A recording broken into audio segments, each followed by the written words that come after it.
오늘 하나님의 말씀은 마태복음 25장 14절에서 15절 말씀입니다.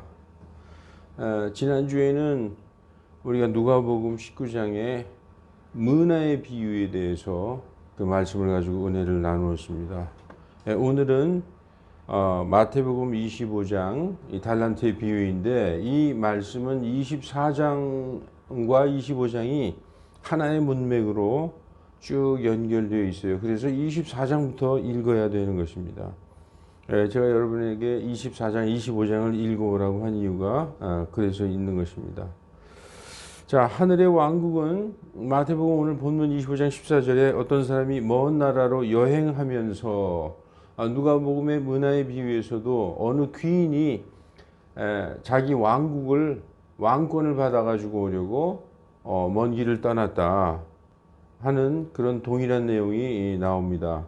그러니까 이 달란트의 비유와 누가복음 19장의 문화의 비유는 내용은 조금 다르지만 시기는 같아요.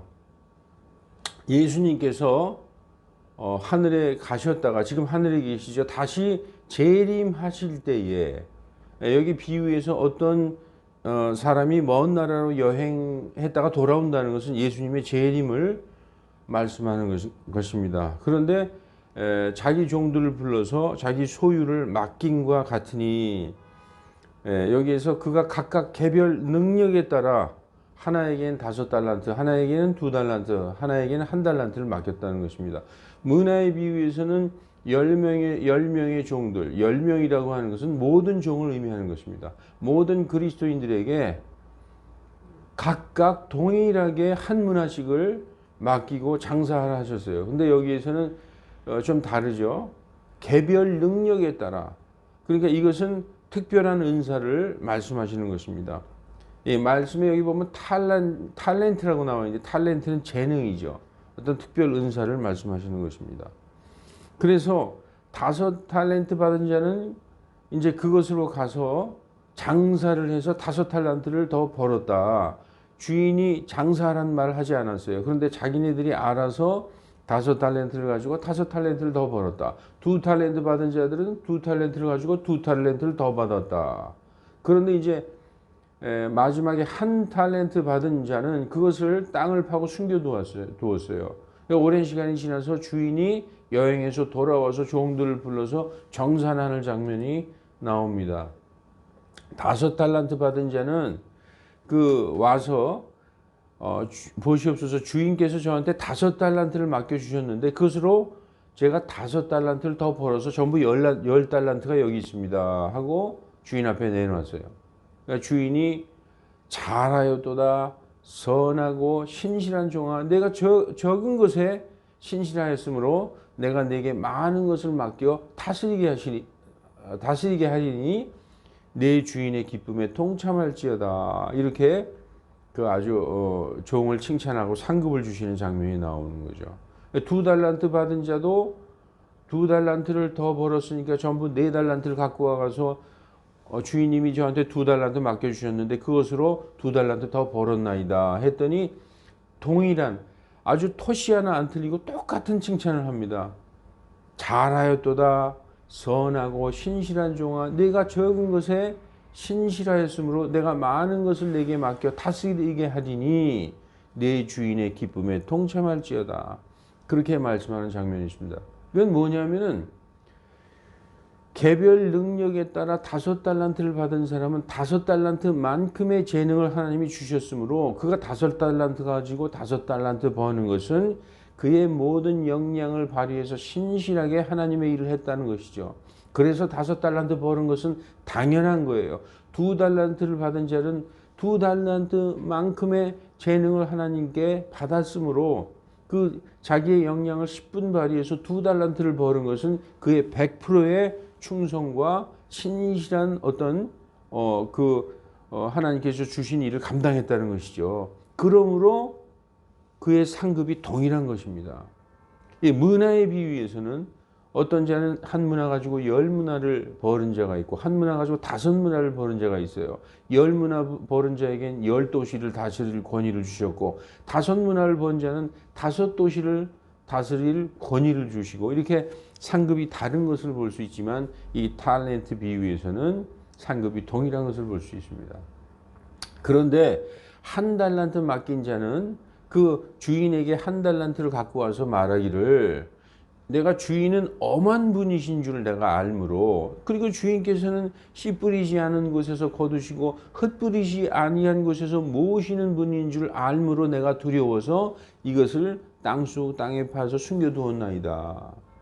주인이 그 말을 듣고서 뭐라고 대답하느냐 말씀하시느냐 하면은 그리하면 내가 어찌하여 내 돈을 환전상이라도 맡기어서 내 원금과 이자를 함께 이자와 함께 원금을 받게 했어야 마땅하지 아니하느냐.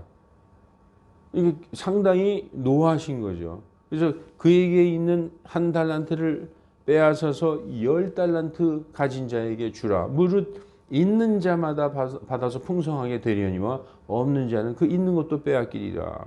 그리고 저 무익한 종을 unprofitable servant 도대체 아무 쓸데없는 종, 무익한 종이라고 얘기하죠. 무익한 종을 바깥 어두움에 내 던지라. 거기서 이를 갈며 슬피 울리라. 라고 이 달란트 비유가 끝마치고 있습니다.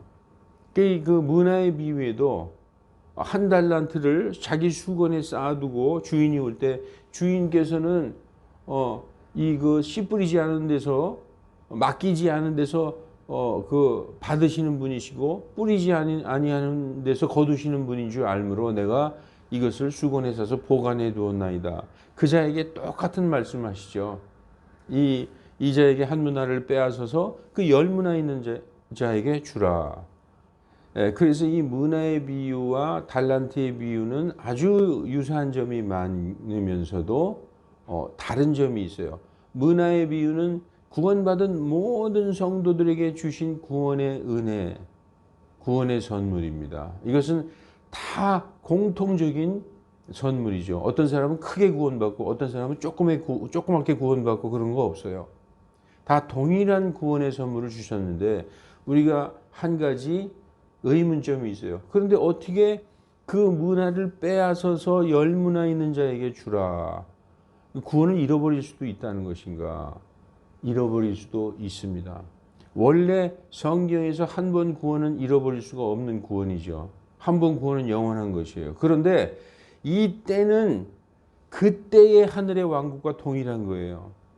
예수님이 돌아오실 때 지금하고 틀리다는 거예요. 지금은 예수님을 믿기만 하면 누구든지 다 구원받고 천국에 가죠. 그러나 대환란을 통과해서 예수님이 재림하실 때 그때의 하늘의 왕국은 환란을 통과해야 된다는 전제 조건이 있어요. 그때 많은 사람들이 실족하고 배반하고 예수님을 부인할 것을 성경은 말씀해 두고 있습니다. 자, 그러면 오늘 이 달란트의 비유를 알기 위해서 24장부터 쭉 한번 우리가 간단하게 그 내용을 정리하면서 어떻게 해서 이 달란트의 비유의 말씀이 하셨는가를 우리가 살펴보기로 하겠습니다. 이 달란트는 영어로 탤런트라고 그러죠. TV 탤런트, 재능을 가진 노래를 잘한다든지 연기를 잘한다든지 어떤 재능이에요. 종들마다 다른 그 분량의 재능을 주신 걸 알 수 있습니다.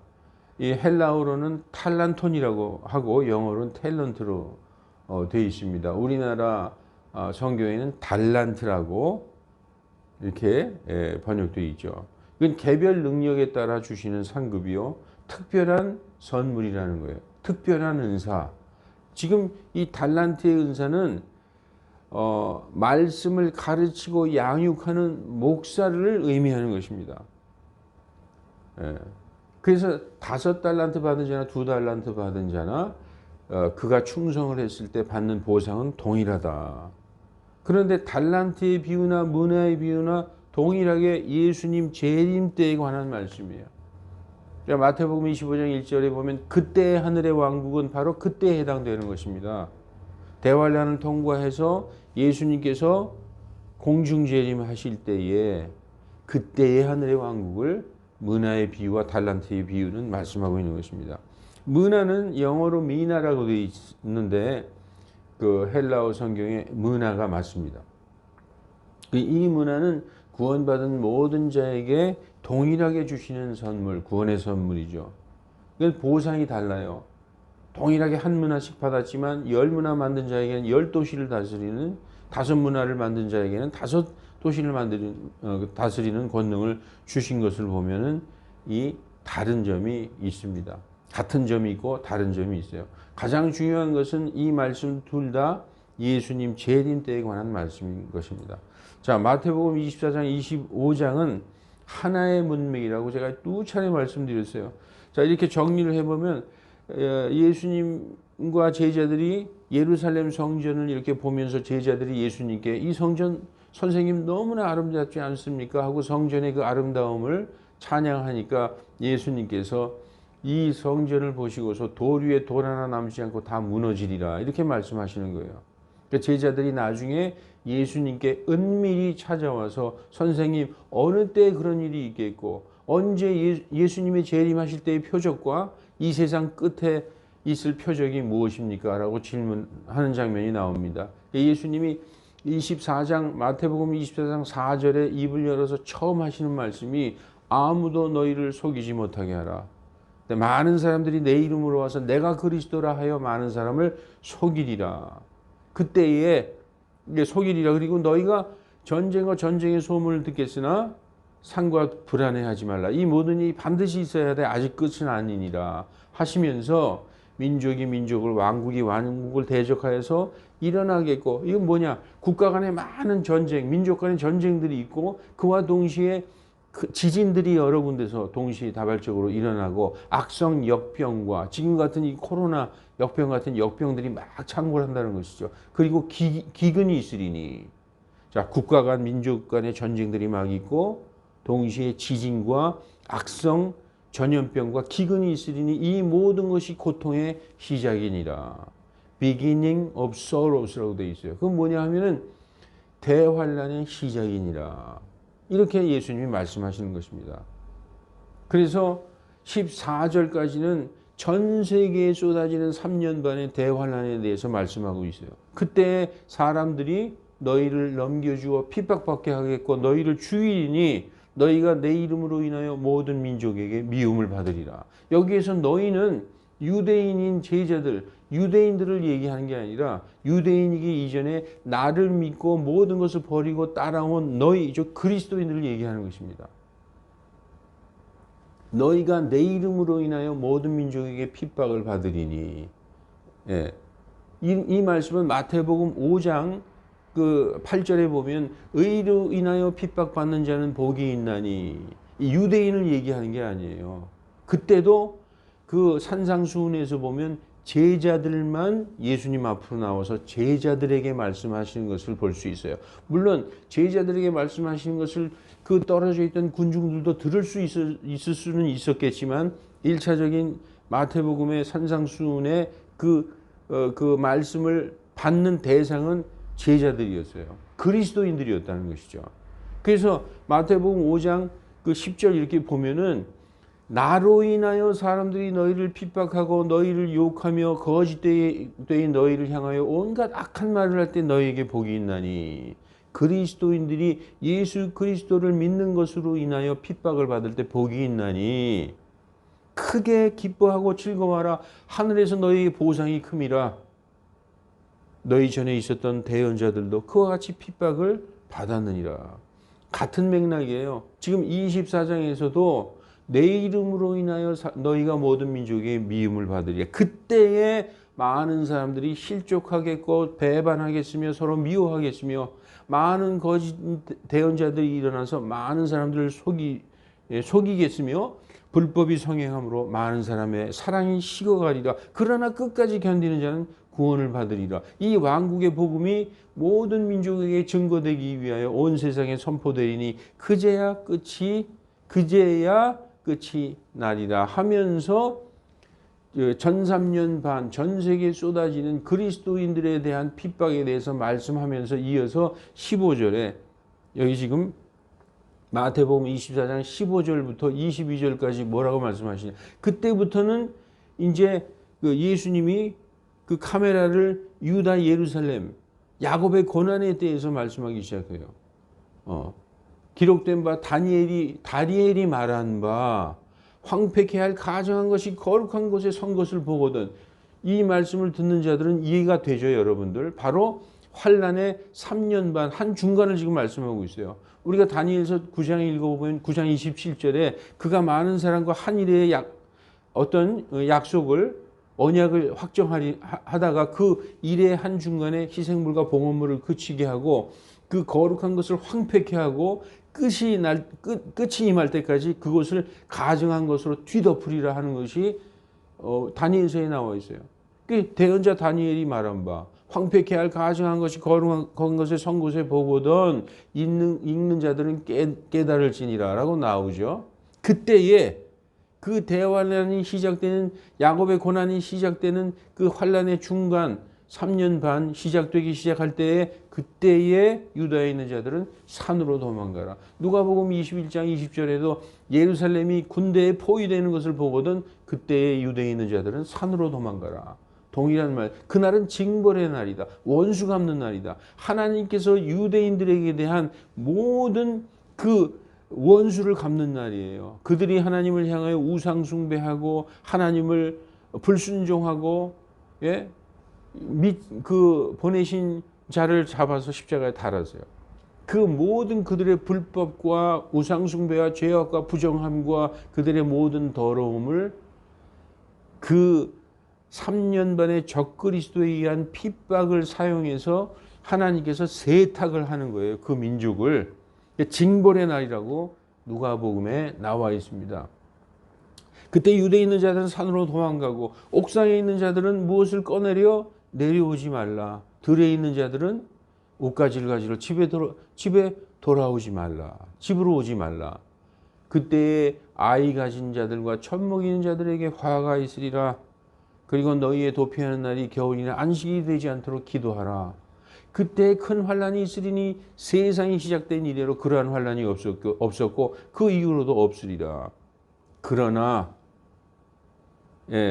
그날이 단축되지 아니하면 그날이 짧게 그 환란의 날이 너무 길게 되고 그러면은 그래서 그 날들을 단축시키시리니 그 날들이 단축되지 아니하면 구원받을 육체가 아무도 없으려니와 택하신 자를 위하여 그 날들이 단축되리라. 이렇게 말씀하고 있어요. 그게 이제 대환란 그 유다에 쏟아지는 대환란을 거기까지 말씀하시면서 이제 23절부터는 그때 많은 거짓 그리스도들과 대언자들이 많은 사람을 속일 텐데 아무도 속지 말라. 그렇게 예수님이 내가 오는 게 아니다. 내가 올 때는 순식간에 온다. 그러니까 사람들이 많은 거짓 대언자들이 일어나서 누가 와서 예수님이 여기 계신다 저기 계신다 해도 믿지 마라. 내가 너에게 미리 말하지 않았느냐. 그래서 사람들이 와서 예수님이 왜 딴 곳에 계신다 아니면 저 밀실에 있다 해도 나가지 말고 믿지 마라.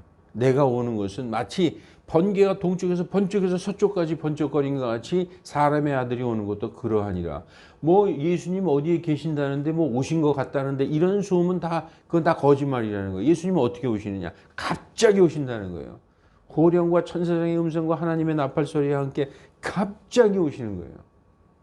진짜 밤에 도둑같이 임하시는 다. 그러니까 많은 사람들이 그 대환란 기간 중에 너희들이 막 괴로워하고 있을 때 예수님이 어디 오셨다더라 이런 소문 다 거짓말이다 라고 말씀하시는 것입니다. 그리고 28절에 어디든지 시체가 있는 곳에는 독수리들이 그리로 함께 모여들리라. 그 대환란 그 7년 대환란 끝에 많은 사람이 죽음을 당할 것을 그 한마디로 요약을 하고 있어요. 그리고 이어지는 말씀이 이제 29절부터 31절까지 예수님의 공중재림에 대해서 말씀하시는 것입니다. 4절부터 14절까지 전 세계에 쏟아지는 3년 반의 대환란, 15절부터 그 28절까지는 유다에 쏟아지는 그 야곱의 고난의 때, 그리고 29절부터 31절까지는 예수님의 공중재림. 그날들의 환란 직후에 성경이 분명히 말씀하고 있죠.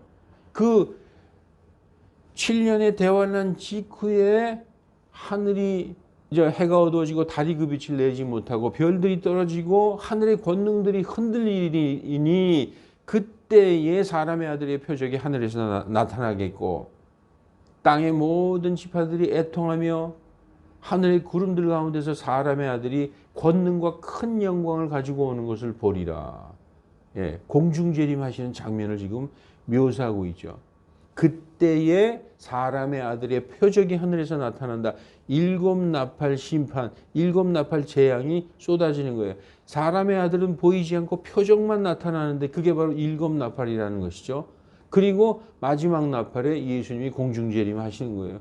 그때에 그가 큰 나팔 소리와 함께 자기 천사들을 보내리니 그들이 그의 택하신 자들을 하늘 이 끝에서 저 끝까지 사방에서 모으리라 하면서 예수님이 제자들의 질문에 대한 답이 거기까지가 완전한 것입니다.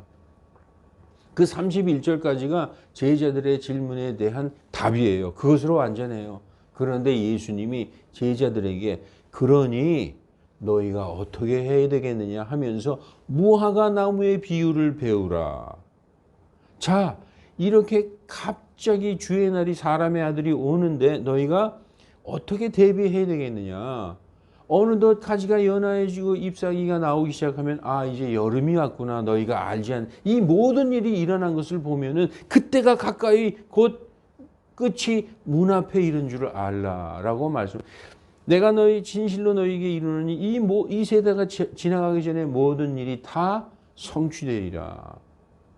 하늘과 땅은 없어지겠으나 내 말들은 없어지지 아니하리라. 그러나 사람의 아들이 오는 그 날과 그 시각은 그 누구도 전혀 알지 못하나니 하늘의 천사들도 잘 알지 못하고 오직 아버지께서만 아시느니라. 이렇게 말씀하면서 37절에 또 하나의 그 사건을 말씀하시면서 예수님이 올 때 이런 때와 똑같다. 예. 우리가 무화과 나무의 비유를 보면은요 이런 말씀이 나와요. 마태복음 24장 32절에 마태복음 16장 2, 3절에도 똑같은 말씀을 했어요. 너희가 저녁 때 하늘을 보니까 하늘이 붉어. 아 내일은 날씨가 화창하겠구나. 그리고 아침에 하늘을 보니까 하늘이 붉고 이렇게 낮게 깔렸어요. 하늘이. 아 오늘은 날씨가 굳겠네. 이렇게 하늘의 모양은 분별하면서 어찌하여 너희가 시대의 표적은 분별하지 못하느냐. 시대의 표적을 어떻게 분별해요 여러분?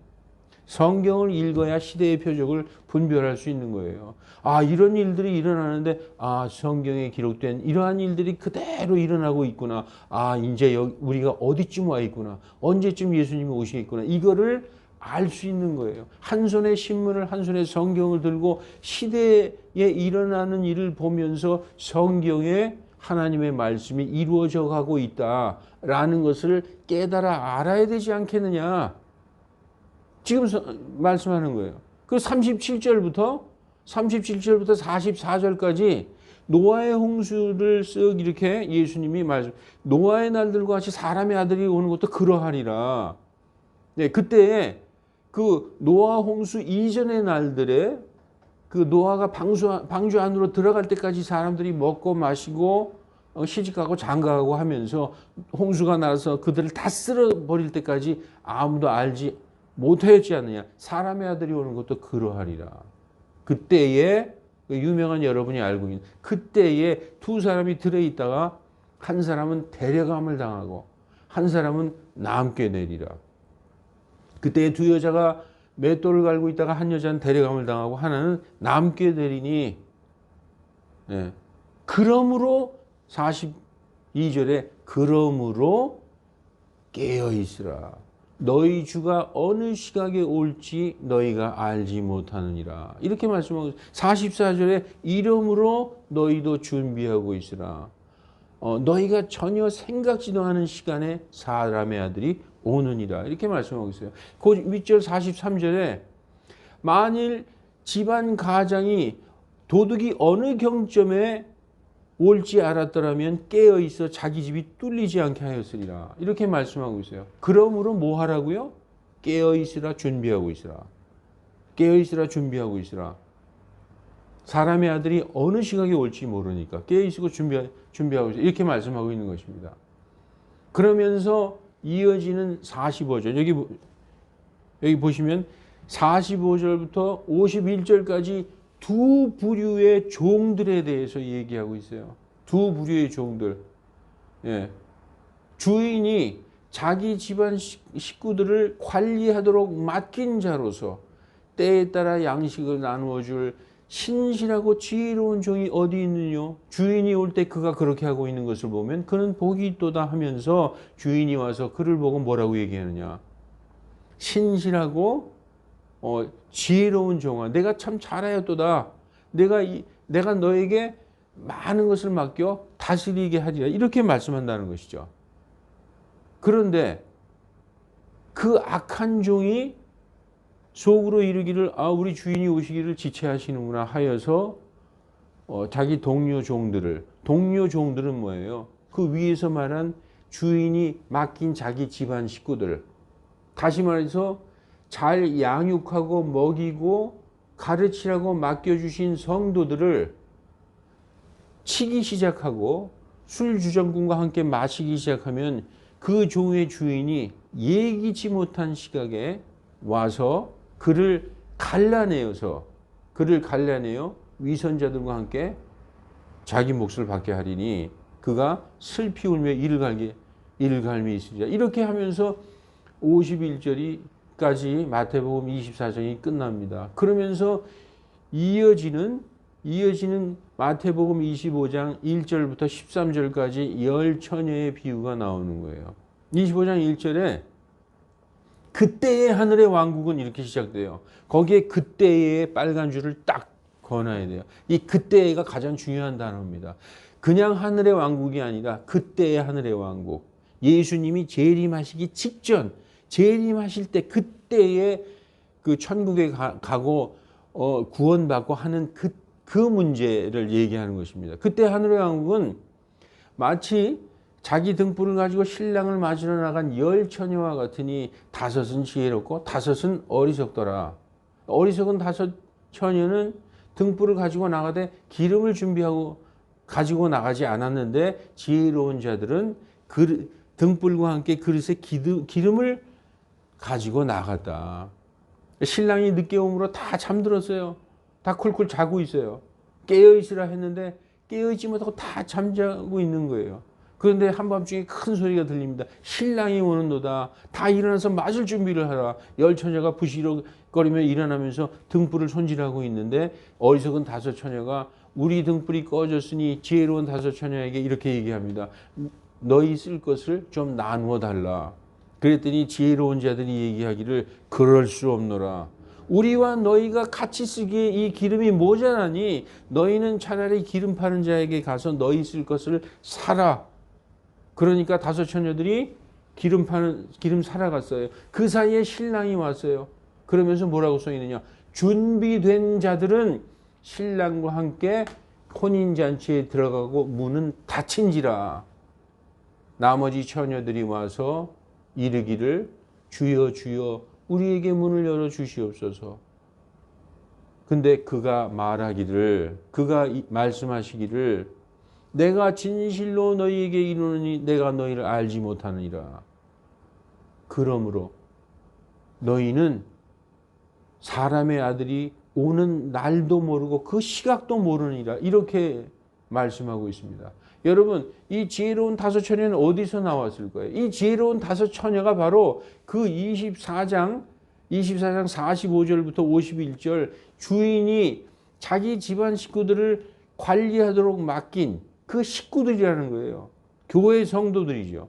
그 45절부터 51절까지 두 부류의 종이 나오지 않습니까? 한 부류의 종은 신실하고 지혜로운 종으로서 때에 따라 양식을 나누어 줄, 양식이 뭐죠? 하나님의 말씀으로 양식으로 먹이고 양육하는데 어떻게 양육했느냐?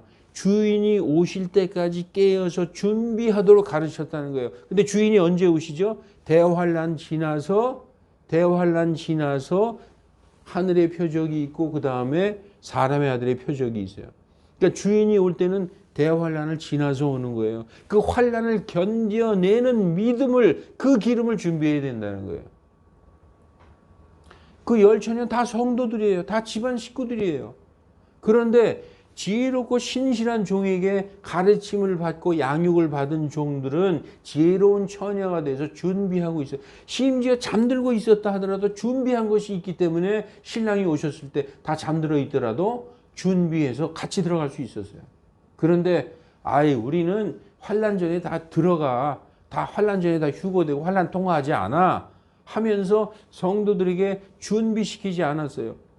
예수님이 올 때 그 환난을 다 견딜 수 있는 그 믿음을 준비하지 못한 자들은 다 그때의 하늘의 왕국에서는 들어가지 못하는 거예요. 지금은 예수님을 믿는 믿음만으로 우리가 구원받았다 그러고 하늘의 왕국에 들어갈 수 있어요. 하나님의 왕국에. 그러나 그렇게 가르친 자들은 큰 잘못을 범하고 있는 거예요. 지금뿐 아니라 우리의 후대, 예수님 오실 세대에 만약에 그런 교리가 이 세상에 만연해서 우리는 대환란에 들어가지 않고 환란 전에 휴거된다고 그렇게 믿고 있는 자들이 예수님이 갑자기 오실 때 그것을 감당할 기름이 전혀 없는 상태에서 그때 기름을 살아가는 거예요. 여러분, 그 기름은 언제부터 준비해야 되는 거예요? 지금부터 준비해야 되는 거예요.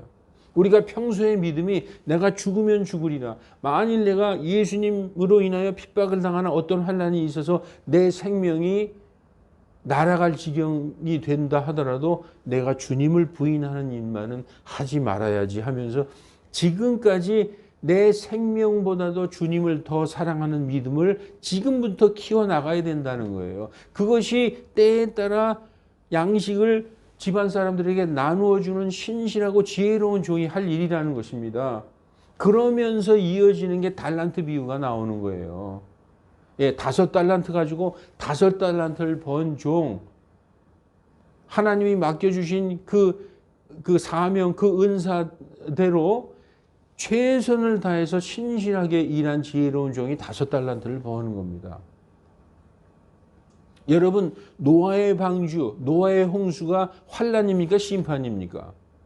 우리는 환란에 안 들어가. 노아 때도 노아는 환란에 안 들어가고 방주에 딱 탔잖아. 그 후에 환란이 쏟아졌지.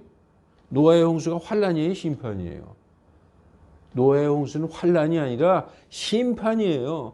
예수님이 사람의 아들이 오는 것이 노아의 날과 똑같다. 사람의 아들 예수님의 공중 재림하시는 것은 심판이에요. 심판. 환란이 아니라 환란과 심판도 구별하지 못하고 그렇게 가르치면 안 되는 것이죠. 노아의 홍수는 심판이에요. 노아의 방주는 예수 그리스도를 상징하고 예표하고 있는 거예요. 그 악한 세상에서 노아의 방주, 예수 그리스도 안으로 들어간 자들, 마치 큰 나팔 소리와 함께 그 사람의 아들께서 자기의 천사들을 보내서 자기의 택하신 자들을 하늘 이 끝에서 저 끝까지 다 불러 모으는 것이 바로 노아의 홍수 때 노아와 그의 가족들이 방주에 탄 것과 똑같은 거예요. 그래서 노아 때와 사람의 아들이 오는 때가 같다라고 말씀하신 것입니다. 그래서 그때에 들에 둘이 사람이 있다가 한 사람이 데려가는 것은 휴거를 얘기하는 거예요. 무슨 말도 안 되는. 자, 여기 보시면은 마태복음 24장 40절, 41, 42절에 그때 두 사람이 들에 있다가 한 사람 데려감 당하죠. 킹제임스 성경 흠정역에 뭐라고 번역해 있어요? 붙잡혀 간다. 이것은 붙잡혀서 짐승의 밥이 된다고 그들이 설명하고 있어요.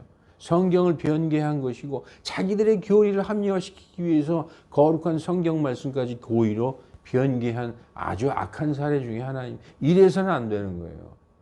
이거 잘못하고 있는 것입니다. 이거 회개해야 되는 거예요. 뭐 1000명 모이고 무슨 맨날 세미나하고 무슨 그거 하는 때가 아니에요. 이거 지금 잘못하고 있는 것입니다. 여러분, 우리는 천국에 가니까 괜찮아요. 우리 후세대들이 우리는 다 환란에 안 들어가고 그 전에 다 휴거된다고 믿고 있다가 다 어리석은 다소처녀처럼 그때 기름을 준비한다. 다 실족하게 되는 것입니다. 그렇게 가르쳐서는 안 되는 것입니다. 여러분, 달란트의 비유는 그분의 종들, 집안 사람들을 관리하는 종들이죠. 누구의? 목사들이에요. 지금으로 얘기하면. 물론 하나님께서 예수님께서 높은 곳으로 올라가실 때 에베소서 4장 8절에 보면 높은 곳으로 올라가실 때 사로잡힌 자들을 사로잡아 이끌어 가시면서 땅의 사람들에게 선물을 주셨어요. 그래서 10절부터 보면 몇몇은 사도로, 몇몇은 대언자로, 몇몇은 교사와 목양자, 패스터, 지금으로 얘기하면 목사죠.를 주셨다. 이는 성도들을 완전케 하고 성도들로 하여금 사역을 잘 감당케 하며 그리스도의 몸을 세우게 하시려고 주셨다. 지금 이 시대에 사도와 대언자들은 없죠. 지금 이 시대의 종들이 누구예요? 목사들이에요. 목사들에게 그 집안 식구들, 성도들을 먹이고 양육하고 관리하도록 맡겨주셨는데 그들에게 어떻게 가르쳐야 되겠어요? 예수님이 오실 때까지 능히 견디어내고 준비하고 깨어있는 그 믿음을 가르쳐야 된다는 것이죠. 믿음이 동일하지 않아요. 여러분, 믿음은 큰 믿음이 있고 작은 믿음이 있어요. 내가 이스라엘에서 이런 믿음을 본 적이 없도다. 예, 여자여 내 믿음이 크도다. 내 믿음이 약해지지 않도록 기도하였느니. 믿음은 크고 작은 게 있습니다.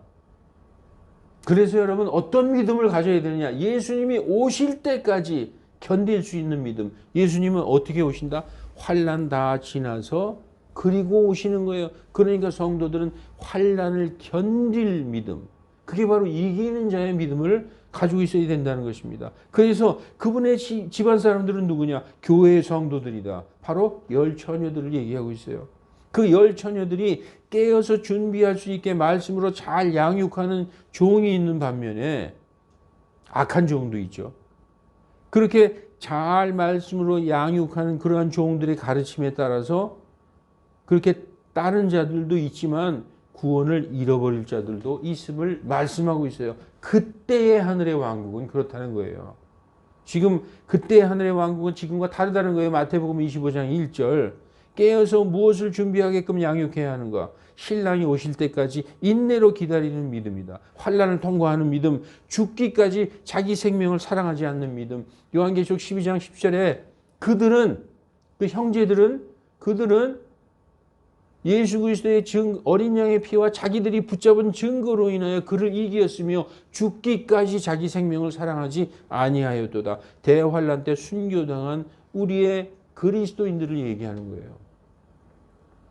그런 믿음을 가지고 있어야 된다는 것입니다. 여러분, 말씀을 마치겠습니다. 믿음을 돈 주고 사올 수 있느냐? 그럼 믿음이 떨어져 가지고 기름을 살아가는데 그 믿음이 돈 주고 사오는 것이냐? 이렇게 묻는 것은 어리석은 질문이에요. 이것은 비유의 말씀이기 때문에. 신랑은 언제 오시는가? 환난 직후에 오신다. 마태복음 24장 29절. Immediately after the tribulation. 그날들의 환난 직후에 해가 어두워지고 이게 나오잖아요. 그러므로 환난을 능히 견뎌낼 수 있게 성도들을 양육시키는 종이 선하고 신실한 종이다. 그리고 그러므로 달란트의 비유는 그분의 종들에게 얼마나 중요한 것을 맡기셨는가를 돌아보게 하시는 비유인 것입니다. 지혜로운 종들에게서 지혜로운 처녀가 나오고, 그리고 악하고 사악하고 게으른 종들에게서 누가 나오면 게으른 처녀가 나오는 거예요. 여러분, 이 시간 결단하시기 바랍니다. 내가 죽으면 죽어도 예수 그리스도를 부인하지 않으리라. 우리에게 갑자기 우리의 생명을 요구하는 엄청난 환난이 갑자기 닥칠 수 있어요. 개인들에게도. 이번만은 내가 예수님을 부인해. 그러자 그 한 번을 위해서 우리가 존재하는 거예요. 항상 내가 죽어도 예수님을 부인하는 일은 없이 끝까지 견뎌내게. 그 믿음만은 내가 지켜내리라 하는 그러한 결단을 하시는 우리 모두가 되시기를 주 예수 그리스도의 이름으로 축원합니다. 기도하시겠습니다. 거룩하신 하나님, 성도들이 환난이나 어려움에 대해서 너무나 두려워하고 있습니다. 왜 우리 힘으로 그것을 이기려고 하는지 알 수 없나이다. 성령님께서 우리에게 권능과 능히 이겨내실 힘을 주실 것을 믿습니다. 다만 우리가 준비해야 할 것은, 우리가 깨어서 준비해야 될 것은 우리 마음에 그 믿음을 준비하고, 우리가 우리의 생명을 사랑하지 아니하고 우리를 위하여 자기 생명을 주신 예수님처럼 우리도 예수님을 위하여 우리의 생명을 드릴 수 있는 그 믿음을 준비하도록 하나님 은혜 베풀어 주시옵소서. 주 예수 그리스도의 이름으로 기도하옵나이다. 아멘.